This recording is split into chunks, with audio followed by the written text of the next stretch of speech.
আমড়া দিয়ে আলুর পরোটা কেউ কখনো খেয়েছো? আরে হ্যাঁ, আজকে আমি আমড়া দিয়ে আলুর পরোটাই বানাবো। একটু এক্সপেরিমেন্ট আর কি। তবে এটা খেতে এতটাই ভালো হয়েছিল, এটার সাথে কোনো তরকারিও লাগবে না। বানাবে নাকি এই আমড়া দিয়ে আলুর পরোটা? এই ভিডিওটাতে 1K লাইক হলে এরকম রান্না নিয়ে আমি আরও এক্সপেরিমেন্ট করব।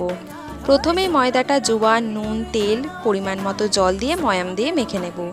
এবার লাগবে সবথেকে মেন জিনিস, গ্রেট করা আমড়া। প্রথমেই তেলে রসুন পেঁয়াজ ভেজে সেদ্ধ আলু, আমড়া কুচি, ভাজা ধনে ও জিরের গুঁড়ো, বিট নুন, কাশ্মীরি রেড চিলি পাউডার, আমচুর পাউডার দিয়ে ভালো করে মিশিয়ে ধনেপাতা কুচি দিয়ে একটু নাড়লেই তৈরি আলুর পুর। এবার লেচিটা বাটির মতো করে আলুর পুরটা দিয়ে এরকমভাবে মুড়ে নেব। এই রকম করে মুড়লে দেখবে আলুর পুর একটুও বেরোবে না। বেলে নিয়ে এবার দুদিকটা ভালো করে ভেজে নিলেই তৈরি আমড়া আলুর পরোটা। আর দেখেছো, একটুও পুর বেরোয়নি। রেসিপিটা ভালো লাগলে লাইক, কমেন্ট, শেয়ার আর চ্যানেলটা সাবস্ক্রাইব করতে কিন্তু ভুলো না। বাই।